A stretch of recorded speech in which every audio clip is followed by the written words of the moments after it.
주님의 아픔을 느낀 적이 있습니까? 세 번째 이르시되 요한의 아들 시몬아 네가 나를 사랑하느냐. 요한복음 21장 17절. 당신의 내면 가장 깊숙한 곳까지 주님의 아픔을 느낀 적이 있습니까? 마귀도 결코 그곳까지는 아픔을 줄 수 없습니다. 물론 죄나 사람 사이의 애정도 마찬가지입니다. 오직 하나님의 말씀만이 그곳까지 들어갈 수 있습니다. 주께서 세 번째 네가 나를 사랑하느냐 하심으로 베드로가 근심하여 이르되. 베드로는 이때 비로소 내면의 가장 깊은 중심에서 자신이 예수님께 헌신되었다는 사실을 깨닫게 되었습니다. 그는 주님께서 인내하며 반복해 물으시는 질문의 의미를 알았습니다. 그의 마음에는 실오라기만 한 거짓도 남아있지 않았고 다시는 자신에게 속을 수 없게 되었습니다. 열정적으로 말하거나 감상이나 과장을 드러낼 여유도 없었습니다. 자신이 얼마나 주님을 사랑하는지를 깨달았던 놀라운 계시의 순간에 그는 이렇게 말합니다. 주여, 주께서 모든 것을 아십니다. 그는 자신이 얼마나 주님을 사랑하는지 깨닫기 시작했습니다.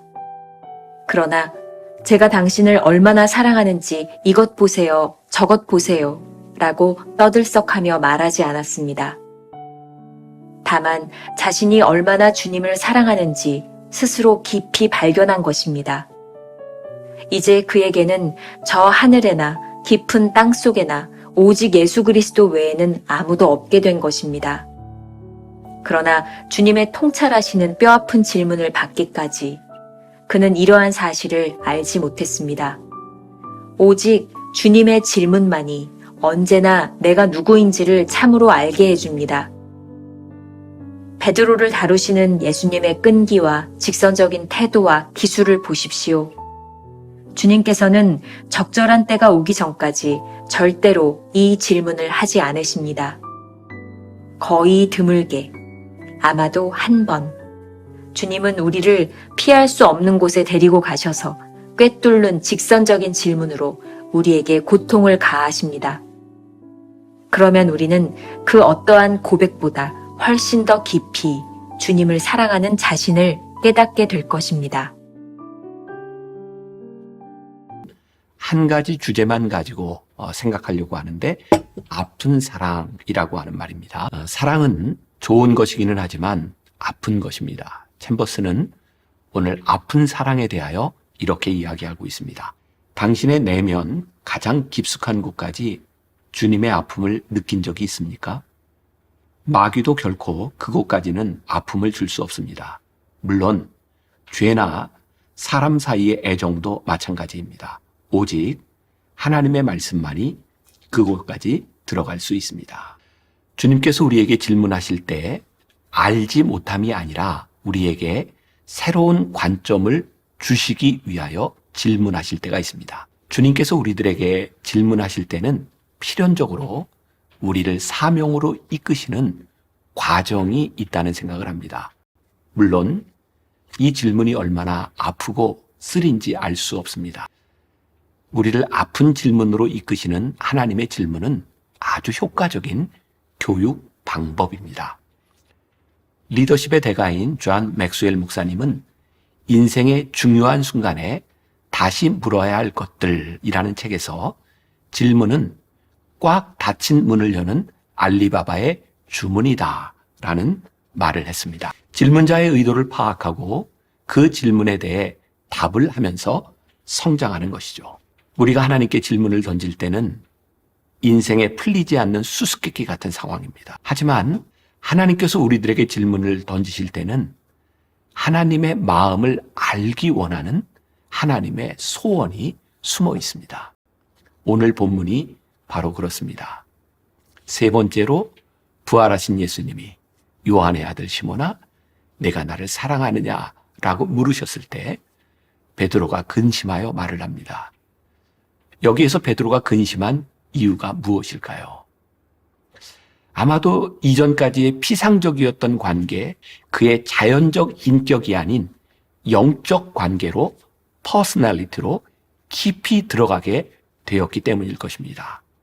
그가 한 말은 주여, 주께서 모든 것을 아십니다 라는 대답이었습니다. 이전의 두 번의 물음에 대한 베드로의 두 번의 대답에는 자랑스러움이 배어납니다. 주님 보십시오. 제가 얼마나 주님을 사랑하는지 말입니다. 세상 사람들도 다 알 것입니다. 그런데 주님을 진정으로 사랑하고 나니 그런 자신감이 다 사라져 버렸습니다. 누군가에게 무엇을 증명할 필요가 없어졌습니다. 그저 주님만이 내 진심을 알아주시면 되는 것입니다. 이제 주님과 베드로 사이에 어떤 것도 개입할 여지가 없고 어떤 사람도 그 중간에 낄 필요가 없는 것이죠. 주님의 질문이 아프게 베드로에게 다가왔을 때 베드로는 비로소 자신이 주님을 얼마나 사랑하는지 알게 됩니다. 사랑하는 남녀 사이에 종종 이런 질문을 던지죠. 자기 나를 사랑해? 얼마나 사랑해? 그때 우리는 그 사랑의 증거를 대기 위해서 분주하게 뭔가를 하죠. 그 사랑을 증명하기 위해 어떤 선물을 주고 무엇을 하고 어떤 행위를 하고, 그런데 정말 그런 것들이 사랑을 증명할 수 있을 것이라고 생각하나요? 어쩌면 그러한 시도를 하는 것 자체가 아직은 아닌 사랑은 아닐까. 가장 깊은 대답은 잘 알잖아. 피상적인 대답이 아니라 깊은 곳에서 잘 알잖아. 어떤 것으로도 표현하지 않아도 가장 깊이 전달할 수 있는 것이 있다면 내가 나를 잘 알잖아. 그런 깊은 말이 아닐까요? 베드로의 마음을 아프게 했던 주님의 물음에 대하여 베드로의 최선의 대답이 그랬던 것 같아요. 이 고백으로 인해 주님과 베드로 사이에 깊은 인격적 관계가 형성되었습니다. 이제 다른 사람과도 아무 상관이 없는 오직 주님과의 관계 속으로 들어가게 된 것이죠.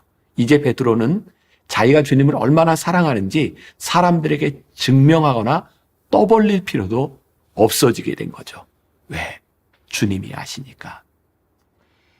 오늘 말씀의 제목이 주님의 아픔을 느낀 적이 있습니까? 로 되어 있습니다. 여기에 아픔이라고 하는 말이 영어 단어에 hurt라는 말을 쓰고 있는데요. 저는 이 아픔이라는 말보다 상처라는 말이 좀 더 어울릴 것 같다라는 생각을 했습니다. 베드로가 주님을 배신함으로 받았던 상처, 그 상처의 아픔을 말하고 있는 것 같아요. 베드로가 주님의 사랑을 배신했을 때 주님의 마음에도 상처가 있지 않았을까요? 주님을 배신하는 베드로를 바라보며 주님의 마음이 많이 아프지 않았을까요? 베드로에게 이 깊은 주님의 상처가 느껴지는 순간이었어요. 그 상처가 느껴질 때, 그 아픔이 느껴질 때 비로소 진실하게 주님께 다가가는 순간이 베드로에게 찾아온 것이죠. 챔버스의 말입니다. 거의 드물게, 아마도 한 번, 주님은 우리를 피할 수 없는 곳에 데리고 가셔서 꿰뚫는 직선적인 질문으로 우리에게 고통을 가하십니다. 그러면 우리는 그 어떤 고백보다 훨씬 더 깊이 주님을 사랑하는 자신을 깨닫게 될 것입니다. 이런 아픔이 없는 회개와 고백들은 피상적인 일들, 즉 단순히 행위를 바꾸려는 시도들로 이어지게 될지도 모릅니다. 그래서 회칠한 무덤이 되는 거죠. 주님의 마음을 모르는 종교인들이 되어 주님의 마음을 또다시 아프게 하는 것입니다. 주님의 뼈아픈 질문을 통해 우리는 주님을 깊이 사랑하는 자신을 깨닫게 됩니다. 이것이 그리스도인의 철드는 순간이 아닐까요? 그리스도인으로 철이 든 우리는 하나님을 향한 나의 사랑이 억울하거나 부당하다고 여기지 않고 주여, 주께서 모든 것을 아십니다. 그것으로 족합니다. 그것 때문에 감사합니다. 그렇게 고백할 수 있을 것입니다. 주님의 사랑이 아프게 느껴질 때 비로소 우리는 깊은 사랑의 관계 속으로 들어갑니다. 오늘 이런 질문으로 하루를 살아봅시다. 주님, 사랑합니다. 라는 우리의 고백이 너무 가볍지는 않았나요? 당신의 사랑으로 인해 오히려 주님의 마음에 상처를 드리지는 않았나요? 기도하겠습니다. 하나님, 오늘 묵상을 통해 아픈 사랑을 우리에게 말씀하십니다. 우리 때문에 아프고 상처받았을 하나님 아버지의 마음을 헤아리며 우리가 오늘 이렇게 기도했으면 좋겠습니다. 주님, 아시지요? 주님, 우리의 마음을 주님은 아시지요? 주님, 우리의 마음을 아시는 것만으로 우리는 족합니다. 주님의 아픈 마음이 우리들에게도 아프게 느껴지는 하루가 되게 하여 주옵소서.